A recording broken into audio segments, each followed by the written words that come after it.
오늘 이렇게 또 여기 와서 또 이렇게 함께 예배드리는 분들, 또 여러 곳에서 함께 온라인으로 예배하시는 분들 진심으로 환영하고 축복합니다. 아마도 뭐 서울에서도 있고 지금 경기도 이천에서도 있고, 그렇죠? 아마 싱가포르에서도 있을 것 같고, 그 외에 또 다른 여러 지역에서 흩어져서 이렇게 예배를 드리고 있습니다. 드리는 그 모습을 상상할 때 우리 사랑 믿는 교회가 너무 많은 곳에 지금 있어요. 그래서 너무 기쁨이 있습니다. 오늘 4일째인데 이제 하루 남았습니다. 여러분 기쁘십니까? 저는 정말 기쁩니다. 매일매일 이렇게 말씀 전하는 게 진짜 쉽지 않네요. 어제 어떤 분은 막 그 말씀에 은혜 받았다고 이제 신년 특별 부흥회는 이제는 담임 목사님 하라고 막 이렇게 얘기하는데, 격려로 하시는 말씀인 줄 알겠지만 격려라도 그런 말씀은 하나 하시면 좋겠습니다. 저희는 지금 올 한 해를 최고의 해로 만드는 최고의 질문에 대해서 공부를 하고 있어요. 앤디 스탠리가 인생 대질문이라고 명명했던 그 질문입니다. 그게 뭡니까?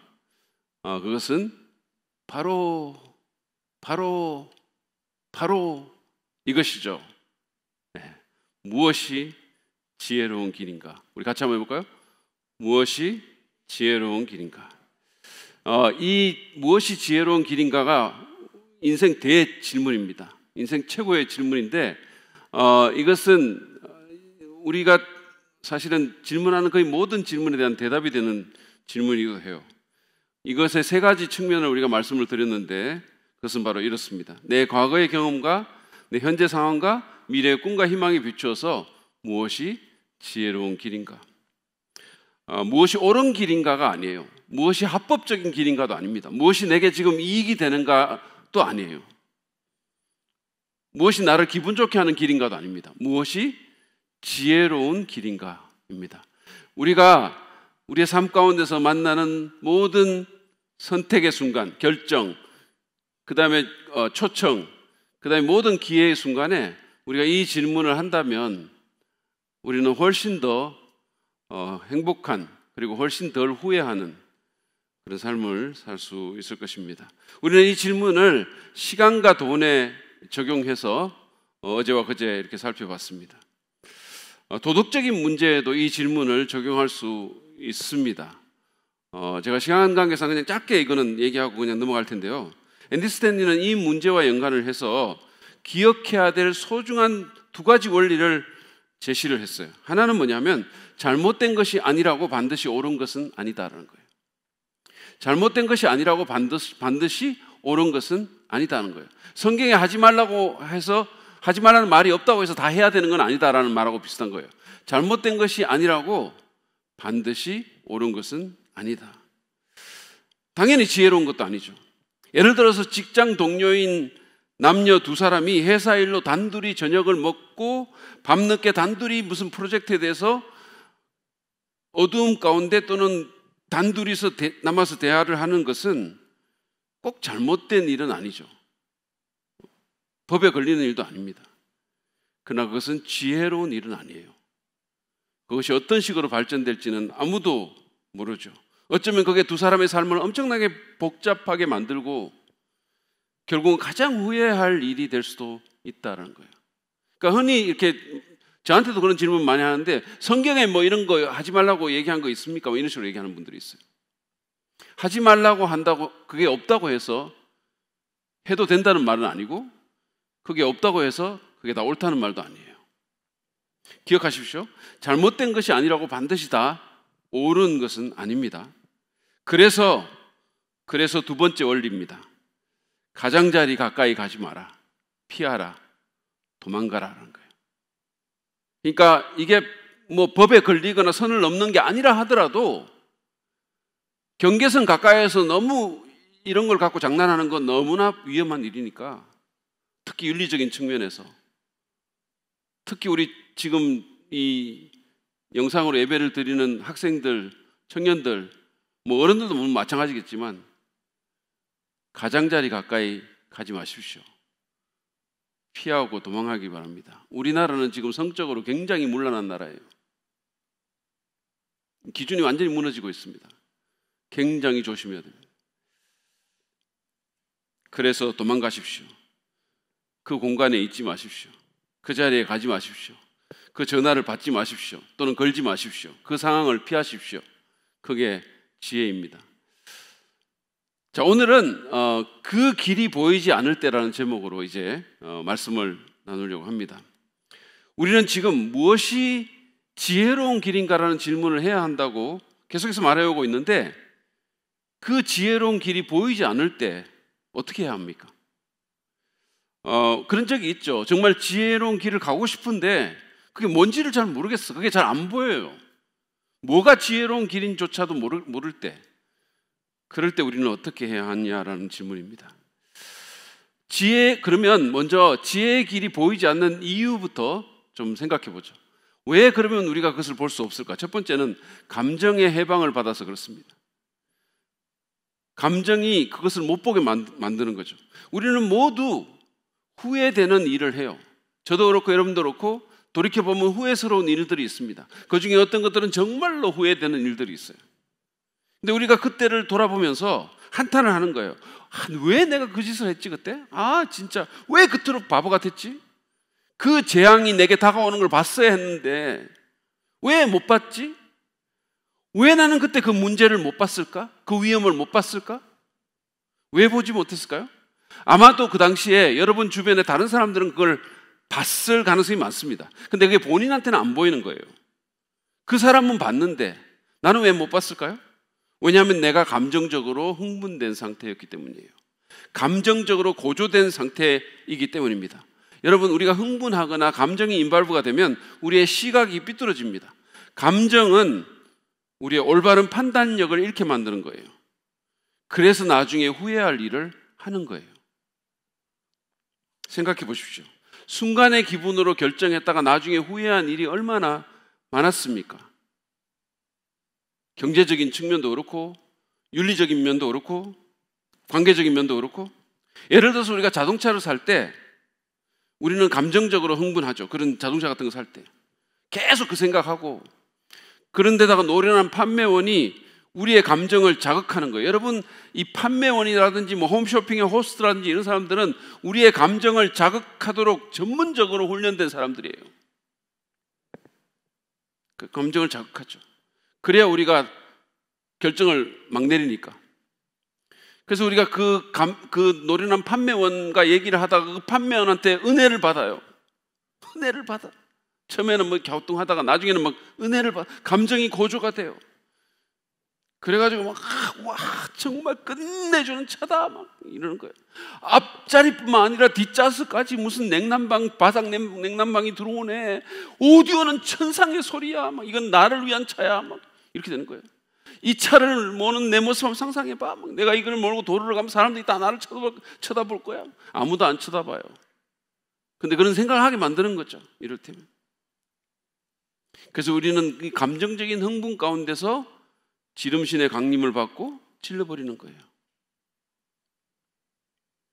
그리고는 제정신이 돌아오면 할부금을 낼 때마다 후회하는 겁니다. 왜 내가 그때 그 짓을 했지? 왜 내가 그때 그 판단을 내렸지? 이처럼 나중에 후회하는 대부분의 결정들이 감정이 고조된 상태에서 내려진 것입니다. 이것은 여러분과 저의 경우에 다 마찬가지예요. 여러분 기억하십시오. 감정은 분명한 것을 흐려놓는 거예요. 예를 한번 이렇게 들어보시죠. 여러분이 지금 쏟아지는 폭우 가운데 있다고 하면 여러분은 아무것도 제대로 못 봅니다. 만약에 비가 여기만 내려요. 여기만. 내가 지금 있는 이쪽. 그리고 다른 사람은 저쪽에 있어요. 그러면 나는 못 보고 저 사람은 보는 거예요. 저 사람은 맑으니까. 근데 나는 폭우 속에 있어요. 감정적인 폭우 가운데. 그러니까 못 보는 거죠. 우리는 종종 정치인들 스캔들이나 아니면 무슨 유명인들의 바보 같은 결정에 대해서 들을 때 왜 그런 멍청한 짓을 했는지 의아해하죠. 왜 그런 짓을 했지? 나 같으면 절대 안 그럴 텐데.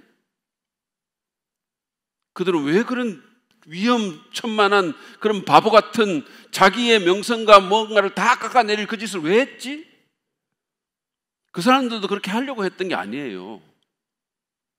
왜 그러냐 하면 그들이 그 순간에 감정적인 포국 가운데 있었기 때문이에요. 점점 감정이 고조되는 거죠. 그래서 남들은 다 보는 위험이나 문제를 못 보는 겁니다. 여러분, 우리 부모가 자기 자녀의 양육에 대한 결정을 내리는 것도 마찬가지예요. 감정이 관여되어 있기 때문에 이게 어려운 거예요. 그래서 남의 자식에 대해서는 딱 부러지게 말할 수 있는 사람도 자기 자녀를 키우면서는 정말 바보 같은 결정을 내리는 거예요. 특히나 자기가 더 사랑하는 자녀에 대해서는 더 그래요.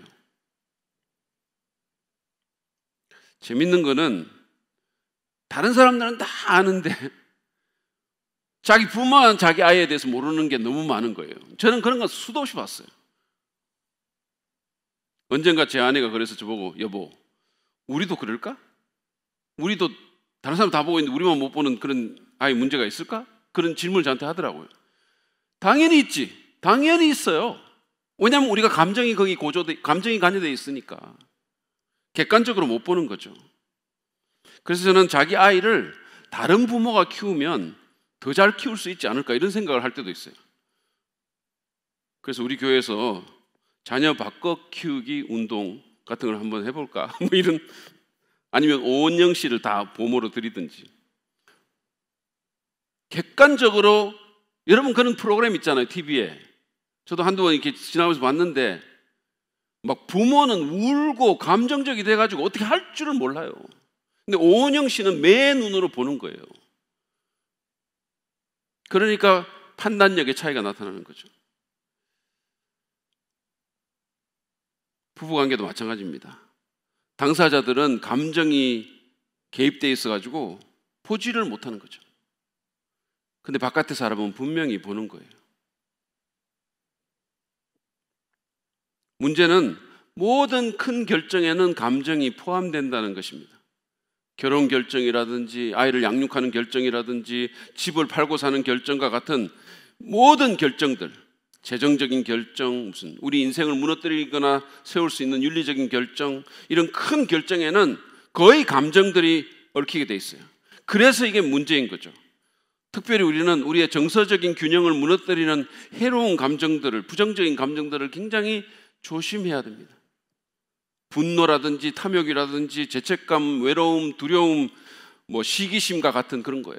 그런 것들이 얽혀 있으면 판단을 제대로 못 느끼죠. 이런 고통스러운 감정이 고조되기 시작하면 우리는 지혜로운 길을 보지 못할 뿐만 아니라 그 길에 대해서 별로 개의치도 않게 되는 거죠. 그냥 기분 내키는 대로 하는 경향이 많습니다. 왜냐하면 우리는 그런 정서적인 고통에서 벗어나고 싶으니까 그 정서적인 고통에서 벗어나게 해줄 활동으로 자꾸 끌려가는 거죠. 거기에 문제가 있는 겁니다. 그래서 감정이 날뛸 때는 지혜의 목소리를 분간하기가 거의 불가능해요. 그래서 우리가 못 보는 거죠. 두 번째 요인은 우리의 무지입니다. 지혜의 길을 제대로 보지 못하는 또 다른 이유는 우리에게 전문 지식이 부족한 거예요. 결정을 내려야 되는데 훈련이 안 돼 있거나 교육 부족이거나 경험 부족 때문에 우리가 무슨 대안들을 정리하는 건 거소하고 대안들 자체를 파악조차 못하는 거죠. 예를 들어서 결혼하는 젊은 커플들은 결혼에 대해서 너무 모르는 거예요. 우리 윤 목사님한테 결혼 예비학교 한 사람 빼놓고는 거의 모르는 거죠. 그냥 서로 좋아하면서 결혼식만 올리면 되는 줄 알고 결혼하는 거예요. 제가 그랬던 것처럼. 서로의 가정적인 배경이나 소통 방식이 다를 때는 어떻게 해야 되는지, 갈등은 어떻게 해소해야 되는지, 가정의 재정 관리는 어떻게 해야 되는지, 애 나오면 어떻게, 하나도 모르고 결혼하는 거예요. 그래서 지혜로운 결혼 생활을 누구나 하고 싶지만 모르는 게 너무 많아서 못하는 거예요.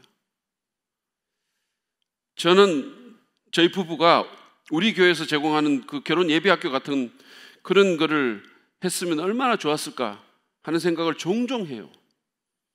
윤 목사님을 그때 만났어야 되는데 그랬으면 훨씬 덜 싸웠을 것이고 훨씬 덜 고통스러웠을 것입니다. 초기에 굉장히 힘들었어요, 사실은. 유학이 우리를 살렸습니다. 어려운 데 들어가니까 똘똘 뭉쳐가지고 우리가 엄청 괜찮아졌는데, 어쨌든 간에 육아의 경우도 마찬가지죠. 부모들이 육아에 대해서 너무 몰라요. 우리도 그랬어요. 특별히 첫 아이를 키울 때는 뭘 어떻게 해야 좋을지 너무 모르는 거예요. 거기다가 저희들은 사실은 미국에 떨어져 있어가지고 여기 있으면 부모님한테 물으라도 보죠. 저희 집사람이 한 말이 생각이 나요. 아, 이거 진짜 뱃속에 도로 집어넣을 수도 없고, 이런 말을 했었어요. 너무 힘드니까. 뭐 어떻게 해야 될지 모르겠으니까. 하나님의 형상대로 창조된 한 소중한 아이를 잘 길러내야 되는데, 뭐를 어떻게 해야 그게 정말 지혜로운 길인지를 모르는 거죠. 우리의 무지가 지혜의 길을 제대로 보지 못하게 하는 겁니다. 결국은 누구나 자신의 한계에 부딪히게 마련이죠. 지혜로운 결정을 내려야 되는데 철저히 부족하다고 느껴지는 상황들에 우리가 처하게 되는 겁니다. 누구든지 간에. 여러 가지 다양한 영역에서. 왜냐하면 모든 것을 다 아는 사람은 없기 때문이죠. 저는 교회 건축 문제로 이 대출할 때, 그 은행에 갈 때 그런 느낌을 정말 많이 가졌어요. 수백 장의 문서를 앞에 두고 설명해주는 직원의 설명이 뭔지를 들어도 모르겠어요. 들어도.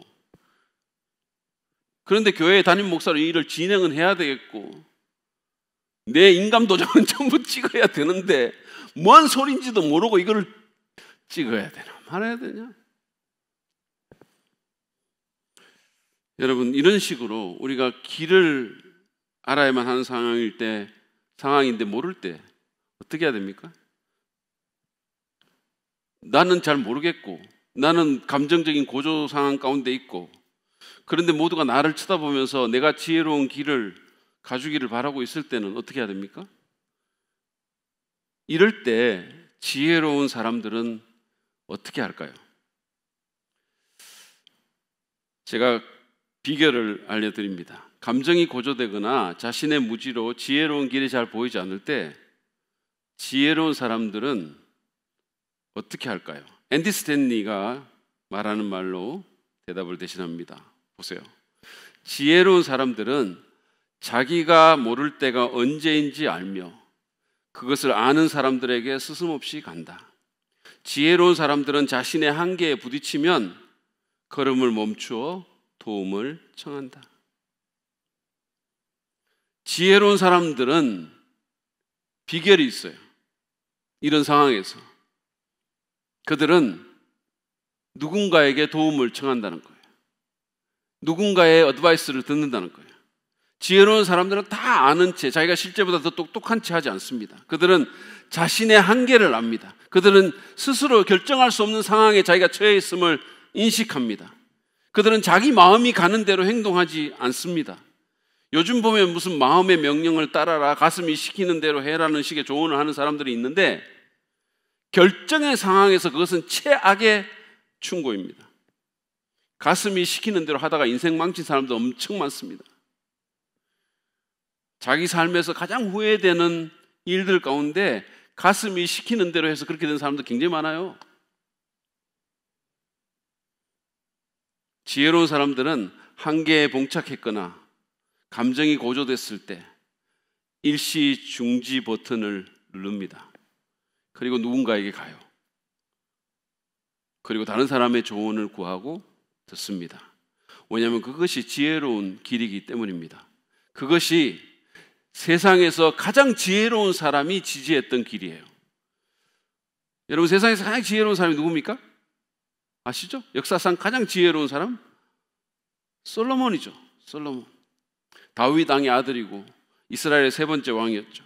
그는 역사상 가장 지혜로운 사람으로 알려져 있습니다. 여러분도 그의 얘기를 잘 아실 겁니다. 그가 왕이 됐을 때 하나님이 꿈속에 나타나가지고, 야, 네가 원하는 거 그게 뭐든지 간에 구해, 내가 줄 테니까. 그렇게 했을 때 여러분 같으면 뭘 구했겠습니까? 지금 지혜라고 답하는 사람들은 이름을 구라로 바꾸고 하나님께 회개하시기 바랍니다. 참고로 이때 솔로몬은요, 요세푸스에 의하면 14살이었었어요. 근데 아무리 많아도 20살은 안 넘었다는 게 학자들의 얘기입니다. 그러니까 솔로몬은 10대였습니다. 근데 만약에 여러분이 10대인데 하나님이 나타나가지고 네가 원하는 거 하나 말해봐. 그럼 내가 그거 반드시 줄 테니까. 그러면 여러분은 뭐를 구했을까요? 유튜브 100만 구독자, 미스터 트롯, BTS 멤버 되기 솔로몬은 백성을 다스릴 수 있는 지혜를 구했어요. 하나님이 이것을 크게 기뻐하셨습니다. 그리고 그에게 그것을 주셨어요. 열왕기상 4장 29절 말씀을 보면 이렇게 되어 있습니다. 하나님께서 솔로몬에게 지혜와 총명과 넓은 마음을 바닷가의 모래알처럼 한없이 많이 주시니,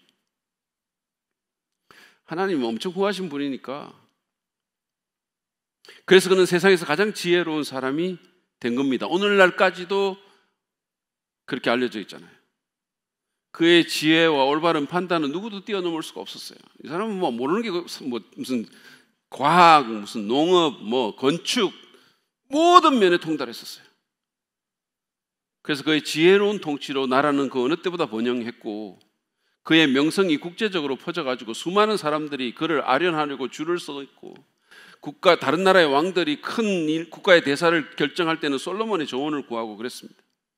그 정도로 지혜로웠던 거죠. 근데 신약 성경 보면 우리도 솔로몬의 본을 따라야 한다고 하나님께서 말씀하시죠. 야고보서 1장 5절입니다. 여러분 가운데서 누구든지 지혜가 부족하거든 모든 사람에게 아낌없이 주시고 나무라지 않으시는 하나님께 구하십시오. 그리하면 받을 것입니다. 지혜를 구하라는 거예요. 우리가 이거 달라 그러고 저거 달라는 그런 기도는 많이 하는데, 하나님 신학교 가서 또 유통기한 간당한 이런 거 몇 개 얻어올 수 있고 이런 거는 기도하는데 지혜를 잘 안 구하죠. 사실 가장 중요한 건데 1년 다짐, 매일 지혜를 구하겠다. 누군가 그렇게 다짐하시기 바랍니다. 매일같이. 왜냐하면 하나님께서 말했잖아요. 아낌없이 주시고 나무라지 아니하는 하나님께 구하면 그 지혜를 받을 것이라고 얘기했어요. 근데 이 구절에는 중요한 전제와 약속이 있습니다. 전제는 지혜가 부족할 때, 즉 우리가 지혜로운 길을 모를 때가 온다는 것이고, 누구에게나. 약속은 하나님이 우리에게 필요한 지혜를 주신다는 겁니다. 근데 하지만 솔로몬처럼 우리가 해야 될 일이 있어요. 그건 뭐냐면 우리의 필요를 인정하는 겁니다. 구할 때 주시겠다 그랬어요. 하나님께서 직접 우리에게 주실 때도 있고 누군가를 통해서 주실 때도 있겠지만, 아무튼 지혜가 부족하다는 사실을 인정하고 구해야 한다는 거예요. 역사상 가장 지혜로운 사람이 다른 사람들의 조언을 구해야 한다라고 했어요. 여러분, 가장 지혜로운 사람이 그 어떤 사람보다 더 많이 다른 사람들의 상담을 구하라고 권면한 겁니다. 이게 약간 아이러니 같은 거 아니에요? 세상에서 가장 지혜로운 자가 다른 사람의 지혜를 구해야 된다라고 누구보다 더 많이 말을 했다는 거예요. 자, 잠언 성경에 보면 이런 권면들이 여러 개가 있습니다. 몇 개만 보도록 할게요. 잠언서 1장 5절 말씀. 지혜 있는 사람은 이 가르침을 듣고 학식이 더할 것이요 명철한 사람은 지혜를 더 얻게 될 것이다. 듣고 학식을 더한다 그랬어요. 지혜로운 사람은 듣는다 그랬어요. 가르침을. 그 다음에 12장 15절입니다. 어리석은 사람은 자신의 행실만이 옳다고 여기지만 지혜로운 사람은 충고에 귀를 기울인다. 19장 20절입니다. 충고를 듣고 훈계를 받아들이라. 그리하면 마침내 지혜롭게 된다. 마침내라고 했어요. 충고를 들으면 여러분의 미래가 지혜로운 길로 가게 된다는 거예요. 11장 14절도 보시죠. 지혜로운 지도자가 없으면 나라가 망하여도 좋은 자들이 많으면 그 나라가 평화롭다. 지도자들이 남의 말을 안 들으면, 좋은 자들의 말을 안 들으면 그 나라 골치 아프다는 거예요. 망한다는 겁니다. 마지막으로 15장 22절이에요. 의논 없이 세워진 계획은 실패하지만 좋은 자들이 많으면 그 계획이 이루어진다. 계속해서 들으라고, 다른 사람의 지혜를 구하라고. 계속 말하고 있어요. 세상에서 가장 지혜로운 사람이 왜 그렇게 다른 사람들의 조언을 중요하게 생각했는지를 여러분 생각해 보십시오. 왜 그랬을까요? 대답은 그가 세상에서 가장 지혜로운 사람이었기 때문입니다. 지혜는 조언을 구합니다. 지혜로운 사람은 자신의 한계를 아는 거예요. 자기에게 한계가 없다고 생각하거나 누군가의 조언이 필요 없다고 생각하는 사람은 사실은 바보라는 거예요. 아니면 사춘기거나 영원한 사춘기 사람들이 있어요. 자, 잘 듣는 사람이 되기 위해서 그러면 어떻게 해야 될까요? 제가 이제 그 정리를 4가지로 이렇게 해가지고 여러분과 나누려고 하는데, 첫 번째로 내가 내리는 결정이 나만의 문제가 아님을 인식하십시오. 내가 내리는 결정이 나만의 문제가 아님을 인식하시기 바랍니다. 우리는 조언을 듣는 것이 지혜로운 일이라는 것을 알면서도 머리로는, 마음으로는 저항하는 경우가 굉장히 많아요. 특별히 인생에서 최고로 후회하는 학원이 많이 되는 3가지 영역: 시간 할당하는 방식, 돈 쓰는 방식, 관계 다루는 방식. 시간, 재정, 관계 문제예요. 여러분, 이게 우리가 저항하는 거죠. 그런 데 대해서 누군가 말하는 걸 듣기를 싫어해요. 한번 해보실래요? 목장 모임 하다가 갑자기 다른 목원에게 자녀 어떻게 기르는지 한번 말해보세요. 당신 자녀 이렇게 길러야 돼. 그럼 어떻게 반응하는지. 아니면 무슨 여러분 사무실, 옆 사무실 들어가가지고 시간을 잘 쓰는 방법을 한번 설명해 보십시오. 아니면 편의점에서 복권 사는 남자한테 그거 생돈 내버리는 거예요. 왜 이렇게 한번 해보세요. 도망갈 준비하고 하셔야 돼요. 맞을지 모르니까. 우리는 정말로 조언이 필요한 부분에서 조언을 구하기를 꺼려합니다. 그리고 상대가 조언을 베풀어도 마음속으로 저항하는 거예요. 이 조언 받을 때, 막 충고 받을 때 그거 그렇게 기쁘게 받는 사람도 별로 없어요. 속으로 굉장히 저항하죠. 특별히 시간, 재정, 관계, 이 취약한 3부분에서 우리를 가장 많은 후회로 빠뜨리는 그 부분에서 우리는 우리 자신의 명철과 우리의 감을 의지하기에 빠릅니다. 그러면서 우리는 이게 내 문제고 남이 관여할 문제가 아니라고 생각하는 거예요. 이거 내 결혼이야, 내 직업이야, 내 아이야, 내 사역이야. 아니 왜 당신이 왜 이걸 갖고 나한테 그래? 이렇게 생각하는 거예요. 그래서 우리가 이제 점잖게 말할 때는 이렇게 말하죠. 아예 그냥 뭐라고 말은 하지 마시고 그냥 기도만 해주세요. 듣기 싫다는 말이에요. 말하지 말라는 거예요. 그냥 기도만 해주세요. 근데 우리가 알아야 할 사실이 있습니다. 내 개인적인 선택은 나에게만 영향을 미치는 게 아니라는 거예요. 내가 취한 도덕적 선택의 파장이 다른 사람에게 큰 상처를 남길 수 있어요. 지금 우리는 서울과 부산의 전직 2 시장이 내린 도덕적 결정으로 본인과 그 가족은 물론이거니와 피해 당사자들 그리고 수많은 국민들이 어떻게 영향을 받고 있는지를 보고 있잖아요. 지금 그 사람들이 내린 잘못된 결정 때문에 우리 세금이 헛되이 쓰여지고 있는 거예요. 어떤 면에서 보면 목사의 딸이며 기독교인이라는 지영이 양엄마가 내린 지극히 사적인 그 결정으로 그 가족과 주변 사람들은 물론이구나 전체 기독교인들이 어떤 영향을 받고 있는지 우리가 지금 보고 있잖아요. 여러분, 사랑 믿는 교회의 교역자나 목자가 어떤 잘못된 선택을 하거나 결정을 내리면 그건 그 사람에게만 머무는 게 아니에요. 우리 교회가 영향을 받고 성도들이 영향을 받게 돼 있어요. 내 자녀에게 내린 결정은 그게 사적인 결정이지만 그것이 다른 자녀와 부모에게 영향을 미치는 거예요. 내 자녀에게 내가 어떤 입양이 아니고 양육 결정을 이렇게 내려서 이렇게 키웠는데 그게 잘못된 결정이었으면 그게 자기 자녀한테만 잘못된 게 아니고 다른 자녀에게 영향을 미친다니까요.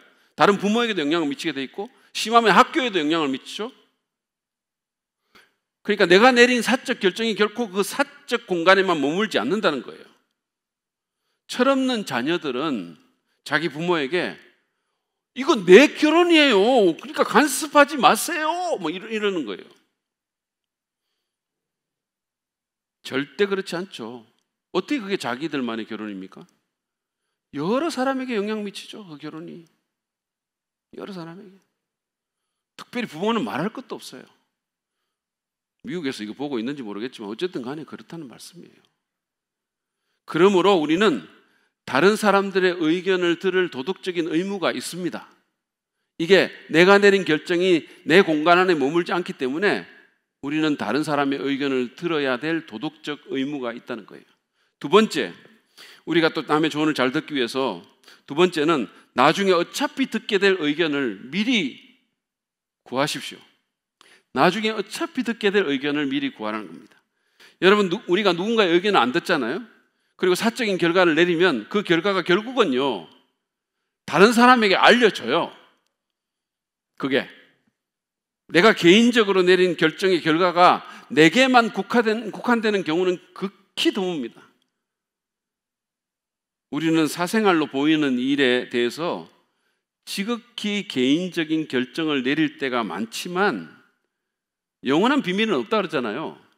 그리고 그게 사적 공간에만 머물지 않아요. 그 결과가 실생활에 그대로 반영이 되기 때문에 그게 대개는 다른 사람의 눈에 드러나는 거예요. 그래서 다른 사람들이 여러분이 선택하는 배우자를 아는 거예요. 어떤 배우자를 선택했는지를 아는 거죠. 여러분 자녀가 어떤 누구와 결혼했는지를 사람들이 알게 돼요. 내가 산 집의 평수와 위치와 가격대를 다른 사람들이 압니다. 내가 몰고 다니는 차를 다른 사람들이 알죠. 내가 전에 어떤 직장을 거쳐서 지금 어디서 일하고 있는지 생면부지의 사람들이 아는 거예요. 심지어는 내가 교회를 갔는지 안 갔는지를 알죠, 사람들이. 우리가 이런 코로나가 없으면 내가 교회에 왔는지 안 왔는지를 다른 교인들이 알죠. 왜 몰라요? 그래서 좋든 싫든 이것은 알려집니다. 내가 내린 결정이 알려지게 돼 있어요. 그리고 좋든 싫든 내가 내린 사적인 결정들에 대해서 나를 아는 모든 사람들이 모종의 의견을 품고 있어요. 그리고 그 의견을 속으로 말하든지 누군가에게 말을 해요. 아유, 저 몸에 저 옷을 입었어. 저 사람은 거울 한 번도 안 보고 저 옷 입은 게 분명해. 뭐 이런 식으로 의견을 생각하는 거죠, 자기 의견을. 아니면 어떻게 그 아이에게 음악을 시키지? 음악성 하나도 없는 것 같은데? 어떻게 그 남자랑 사귈 수 있단 말이야? 아니, 저 집 형편에 어떻게 저렇게 비싼 집을 샀어? 뭐 이런 의견들을 품는 거죠. 이렇게 내 개인적인 결정들이 결국은 다른 사람들이 보게 되고 거기에 대해서 의견을 품게 된다면 처음부터 그들의 의견을 듣지 못할 이유가 뭡니까? 아예 처음부터. 이게 시작되기 전에. 나중에 나를 판단하게 될 그 통찰력의 혜택을 미리부터 보면 안 되는 걸까요? 아무리 사적으로 내가 결정해도 결국은 다른 사람이 알게 되고 판단할 건데, 그러면 결국 미리, 그것보다는 좀 더 미리, 좀 더 엄선된 소수의 사람들, 내가 신뢰할 수 있고 나를 사랑하는 사람들을 통해서 나중이 아니라 미리 내 결정 과정에 그들을 끌어들인다면, 그러면 훨씬 좋은 결정을 내리지 않을까요? 뿐만이 아닙니다. 여러분, 연애든 결혼이든 동업이든 안 좋게 끝난 경우들 한번 생각해 보세요. 이게 안 좋게 끝난 연애나 뭐 결혼, 동업 같은 거, 그런 경우에 보통 우리는 남 말 안 듣고 자기 생각과 감정으로 밀어붙이죠. 그걸 시작합니다. 그러다가 관계가 끝날 때는 어떻게 되죠? 변호사나 상담자를 찾아갑니다. 그래서 그들의 말을 듣는 경우가 있죠. 초기부터 지혜로운 조언을 구했다면 얼마나 많은 고통과 혼란을 피할 수 있었을까요? 그러므로 미리 다른 사람들의 의견과 지혜를 한번 구해봅시다. 그게 지혜죠. 세 번째는 조언 없이는 자신의 잠재력을 다 발휘할 수 없음을 우리가 알아야 합니다. 조언 없이, 누군가의 조언 없이 내 잠재력을 다 발휘할 수는 없는 법이에요. 언젠가 저희 신학교의 각철호 목사님이 유현진 선수 얘기를 하면서 이 유현진이 던진 그 스트라이크를 분석한 영상을 봤다는 거예요. 근데 놀랍게도 여러분 그거 아시죠? 야구에 스트라이크 존이 있잖아요. 근데 그게 얼마나 가쪽으로 가는지를 정말 구석구석을 꽂더라는 거예요. 정말 야 놀랍다 이런 얘기를 하더라고. 이게 다 구석을 쏘는데 야 진짜 이게 메이저리그 투수구나 이런 생각이 들더라는 거죠. 여러분 그게 미국 메이저리그 야구 투수예요. 근데 그렇게 공을 잘 던지는 투수가 왜 투수 마운드에서 캐처석이 잘 눈에 보이지도 않는 그 나이 많은 사람들에게 조언을 받습니까? 투구법에 대해서. 여러분 그들은 경험으로 외부에서의 입력이 없이는 최고 기량에 이를 수가 없고 선수로서 그것을 유지할 길도 없음을 알기 때문이에요. 물론 슈퍼스타 투수들에게는 젊음도 있고 기량도 있고 돈도 있고 뭐 명성도 있죠. 그러나 최고 기량을 그런 것들이 지켜주지 않잖아요. 그에게 필요한 것은 코치예요. 코치입니다. 물론 자기보다 몸도 훨씬 안 좋고 지금 던지라고 하면 못 던지지만 그러나 조언이 필요한 거예요. 자기의 최고 기량을 위해서. 자신의 기량을 객관적으로 판단하도록 도와줄 또 다른 눈과 지혜가 필요하다는 거죠. 그들만이 아닙니다. 최고의 사람들이 아예 공식적으로 조언자들을 두고 있잖아요. 미국 대통령에게는 참모가 있어요. 참모들이 있어요. 인류 기업들도 컨설턴트의 말을 듣습니다. 최고의 배우도 감독의 조언을 들어요.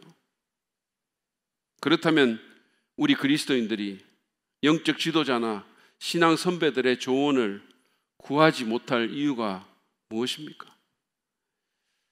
기억하십시오. 주변의 지혜로운 사람들의 지혜를 빌리지 않는 한 우리는 절대로 능력을 다 발휘할 수 없습니다. 여러 가지 측면에서. 물론 우리가 공부하고 배우고 이런 것들도 포함되겠지만 결정의 영역에서도 마찬가지라는 거예요. 그런 조언이 없이 우리가 그럭저럭 해나갈 수 있을지 모르겠지만 뭐 남들보다 좀 잘할 수 있을지 모르겠지만 결코 충만한 잠재력에 다다를 수는 없다는 거예요. 왜냐하면 하나님께서 그렇게 만드셨고 하나님께서 그래서 우리 주변에 도움을 줄 수 있는 사람들, 리더들, 조언자들, 믿음의 친구들을 주신 거죠. 직업과 신앙과 재정의 영역에서 다 마찬가지입니다. 우리는 다른 누구가 아니라 자신을 위해서 다른 사람의 의견을 구하고 들어야 됩니다. 마지막으로 우리는 교만을 버리고 겸손히 들어야 합니다. 우리가 다른 사람의 그 의견을 잘 안 듣는 가장 큰 이유는 이건 뭐 영적인 이유이기도 한데 교만 때문이죠. 여러분 부모의 말을 제일 안 듣는 사춘기 아이들이 하는 말이 뭔지 아세요? 나도 이제는 어른이야, 18살이야 뭐 이러는 거예요. 나도 이제는 알 만큼 알아 뭐 이러는 거죠. 가짠초 부모가 들으면 근데 자기는 그렇게 말을 하죠. 저희 아들은 고등학교 다닐 때 제가 방에 들어가서 뭐라고 말을 하면 귀를 이렇게 막고 이랬어요. 정말로 말을 안 들었어요. 대학 들어가서도 우리 애가 그렇다고 특별히 무슨 잘못되거나 삐뚤어지고 이런 건 아닌데 부모 말을 잘 안 들었어요. 그러니까 그 말은 무슨 말이냐면 자기 의견이 굉장히 옳다고 생각하는 경향이 많았어요. 자기 생각이 똑똑하다고 생각하니까. 그러다가 대학 들어가서도 말을 안 듣고 그 졸업한 후에도 말을 안 들어가지고 몇 년간 외지에서 정말 죽도록 고생했어요. 정말로 고생했습니다. 정말로. 우리가 도와줄 수 없었고 너무너무 고생했어요. 제가 다 말을 할 수 없는데. 그러니까 작년인가 언젠가 하여튼 그러더라고요. 그때 그 말을 들었어야 했는데 이렇게 얘기를 하더라고. 그래서 우리가 이제 좀 철이 들었구나 속으로 그렇게 생각했는데 그래놓고 지금 또 안 듣습니다. 선을 안 보는 거예요. 선을. 그래서 아직 교훈을 덜 받았고 아직 마음이 덜 낮아졌어요. 여러분 잠언 13장 10절을 한번 보세요. 이렇게 되어 있습니다. 교만에서는 다툼만 일어날 뿐이다. 지혜 있는 사람은 충고를 받아들인다. 여기서 솔로몬은 충고를 듣고 지혜 있는 사람과 교만한 사람을 대조시키고 있는 거죠. 다시 말해서 남의 조언을 받지 않는 사람의 문제가 교만이라는 거예요. 그리고 더 나쁜 거는 뭐냐 하면 이 교만한 사람에게는 다른 사람들이 조언할 생각도 안 해요, 또. 그래서 이게 고립무원이 되는 거예요. 왜냐하면 말해봤자 안 들을 걸 알기 때문이에요. 그러니까 평소에 우리가 말해보면 말 잘 듣는 사람이 있고 안 듣는 사람이 있잖아요. 그러니까 사람들이 파악을 하죠. 교만한 사람은 이게 참 비극인데 자기만 몰라요, 자기가 교만한 줄. 근데 이제 사람들이 이렇게 보고 저 사람은 마음이 높아, 말을 안 들어, 자기만 옳아, 뭐 이런 생각을 하면 그 다음부터 말을 안 해요. 말해봤자 안 듣는데, 사이만 나빠지는데.